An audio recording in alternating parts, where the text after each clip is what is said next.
Je vais m'installer dehors pour faire un petit film et tout à coup, je me suis fait prendre par la pluie. Alors, je sors tout droit d'une retraite avec Shiva Rea. Shiva Rea, si vous la connaissez pas, c'est une spécialiste de yoga qui a développé sa propre méthode de prana flow. Et comme je vous avais promis dans le cadre de la campagne de financement pour le Lymphome Canada, à chaque semaine, jusqu'au 5 novembre, je vais vous partager un petit truc. Donc aujourd'hui, c'est le premier truc. Qu'est-ce qu'on fait pour prendre soin de soi, dans le fond, pour alimenter notre santé, puis pour être bien? Avant, je pensais que le truc magique, là, c'était le bonheur, mais on ne sait pas trop comment y accéder.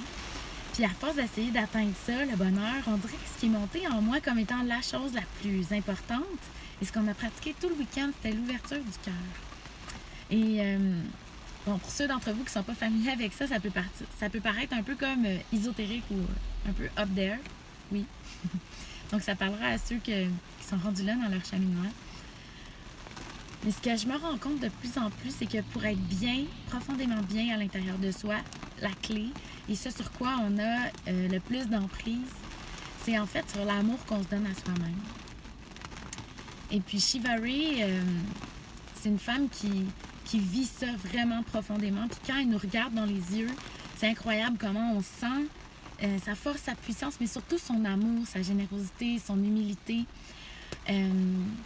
Donc les deux trucs que je voudrais vous partager aujourd'hui, c'est comment est-ce qu'on peut s'aimer un peu plus soi, avec ses côtés d'ombre, ses côtés de lumière, comment est-ce qu'on peut pratiquer d'aimer l'ensemble de notre personne, avec tout ce qu'on est. Et puis je vous partage un petit mudra qu'on a fait, c'est-à-dire on place nos mains comme nos 2 pouces s'intercroisent, puis ensuite, un peu comme cette forme de papillon-là, on la dépose sur notre cœur. Et puis juste de faire ça, vous pouvez aussi choisir de placer juste une main sur votre cœur, mais d'être présent pour soi, de s'aimer avec vraiment profondément ce qu'on est, qui on est, nos forces, nos faiblesses. Ça, c'est la première clé que je voudrais vous partager aujourd'hui. Puis d'alimenter ça, ce feu-là. Et plus vous allez le pratiquer, plus vous allez voir, moi ça fait 1 an là, que je tourne autour de ça, que j'en découvre des petites parcelles, puis que des fois j'ai comme des petites bulles de « Oh, je comprends qu'est-ce que ça veut dire! » Puis après ça s'en va, puis on retourne dans notre quotidien, puis là on n'aime pas nos cheveux, puis on n'est pas content de ci, puis de ça, puis on trouve qu'on a engraissé, je sais pas quoi, là on a toutes nos affaires. Mais comment est-ce qu'on peut revenir puis s'accorder du temps, puis prendre soin de soi, prendre du temps pour soi, avec peu importe quels sont les aspects qu'on a besoin d'alimenter. Fait que ça, c'est le premier truc que je veux vous partager. Je vous invite à prendre soin de vous, puis à être dans l'amour pour vous. Puis une fois que vous allez vraiment atteindre ça, vous allez sentir que c'est plus facile de s'ouvrir aux autres, puis d'aimer les autres autour de nous, puis d'être en harmonie avec notre entourage. On devient comme moins exigeant, où on aime les deux côtés, l'ombre et la lumière.